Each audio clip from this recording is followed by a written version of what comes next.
How many of you had this event planned in your calendars? I did too.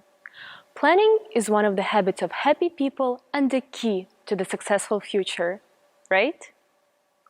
That's until you cross the line between planning and over-planning. The majority of us have a very responsible approach to life, or we think that we do. Every workday is planned by minutes and measured by completed tasks.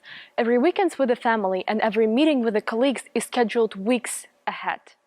A trip cannot go well without numerous packing checklists and beforehand reservations. Planning is everything. It's a base of a successful workday, of a safe trip, of career development and relationship building. We want to make sure to live the following day, month, or a year with a limited number of unpredictable situations and problems, truly believing that this will allow us to become the happiest person who at the end of his life realized and fulfilled his purpose. But it doesn't happen. I think many of you have seen a movie based on a well-known book by Anthony de Saint-Exupéry, The Little Prince, which focuses on significant life lessons and powerful ideas that are not included only in the book itself, but it also reveals some new ones. Let us remember one thing. A mother fixes on the wall of her daughter a huge pinboard and exclaims, "I call it a life plan. We're not leaving anything to a chance. Everything is here, oriented top to bottom, left to right." Sounds familiar, isn't it? Maybe not as critical, but we all have this idealized plan, either in our heads or on paper, where we have everything sorted out, starting from the working career, finishing with the places to visit or goals to accomplish by turning 25, 30, or 50 years old. But they do not bring us as much joy and excitement as if we accomplish them unexpectedly, relying on our own experience and feelings rather than detailed, prepared strategies. I'm not saying that planning is wrong, rather that over-planning and creating a life plan can destroy the best possible experiences that life itself can bring us.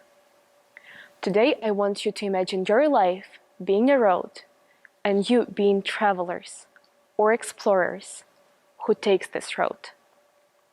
So everyone starts their life path at one exact point and eventually begins to chase one another along the way. People tend to plan every stage of their life that is significant to them and to set some age deadlines according to social norms. For example, have you ever had this thought that it would be nice to get married by turning 25 or to become a marketing director by 40? We usually await that others will act and live according to some expectations, depending on their age and sex. And therefore, we unconsciously alter our initial desires and make decisions depending on those social norms, as those are universal, and make us feel guilty if we do not accomplish those. Psychologists Luke Chang and Alan Sanfi mention a compelling fact in their research work that social norms dictate social environment and have more substantial influence on our initial desires than the morality rate. What it means is that when you make a choice between two different alternatives, you usually make the one that the society wants you to do, and consequently, you will feel like you're ahead in the race. We're competing against one another in those age deadlines in order to reach the finish line first and say, "I am the winner. I have realized and fulfilled my purpose and understood the sense of life." But it, on the contrary, ruins the sense of life, as we are losing the understanding of reality. Sometimes we even rush to make our decisions in order to make sure that we did those decisions according to this expectation or social norm. However, it is okay to graduate university not at the age of 25, but at the age of 40. It is also fantastic when you find your dream job, not right after you graduate, but in 10 or 20 years, to get married at 50 or not to get married at all. Life brings us different opportunities and gives us different life turns on purpose. And we should take advantage of those, not only the ones that help us to accomplish our initial plan. Because life is not a race, it's a journey. What should scare you even more now is the fact that future never comes. We always live in present. In some cases, over-planning even becomes a new form of procrastination, as we're constantly thinking and planning instead of acting. We're too much focused on our future plans or unachievable goals that we forget to live here and now. On every turn of the journey which goes through the beautiful road called life, we tend to estimate and prepare for each of our next speed-ups and slowdowns and stops in order to have the safest and the fastest route. However, we're not enjoying the road trip itself. Some psychologists recommend to take a glance at your life from an outside perspective. In other words, to notice people who go with you in the car or that want to leave it. To take a look at the scenery which is changing with every minute, to listen to your feelings and to think deeply. By not speeding up or slowing down, but going with a speed that is comfortable for you, the perception of moment will expand. Only unexpected sceneries, unplanned turns, and new destination will remain in your memory and overshadow the initial goal of understanding the sense of life.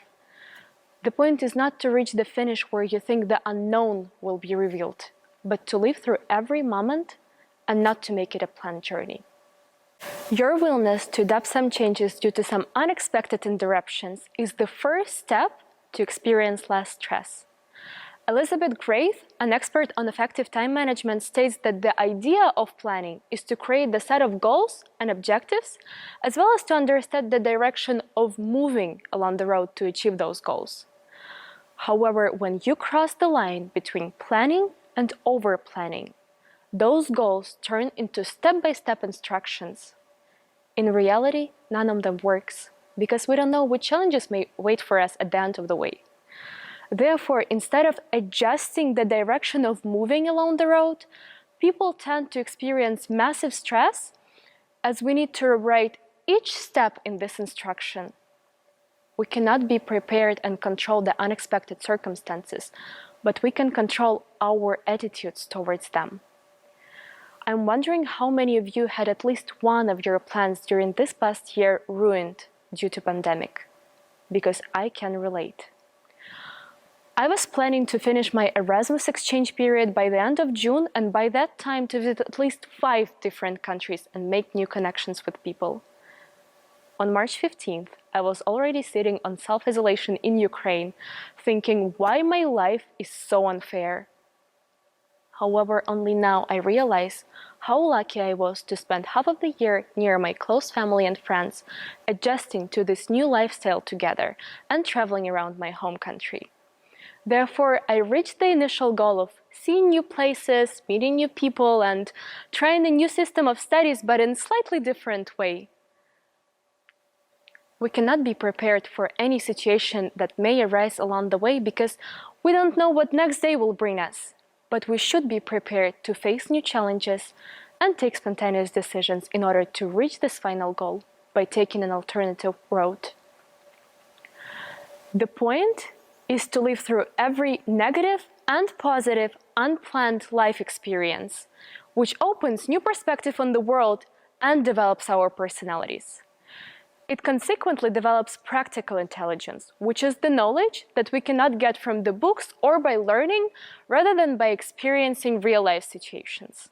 In the long-term perspective, practical knowledge is more important than theoretical knowledge, as every situation requires your ability to ingest instead of using step-by-step instructions.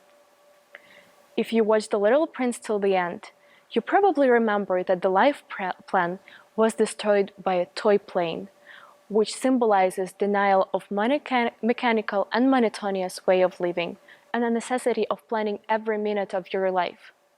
Planning is great as it gives you the idea of your final goal and the direction of movement. But when it becomes over-planning, it limits those crucial experiences that's supposed to bring us joy, knowledge, and enjoyment of the trip on the road called life. Thank you.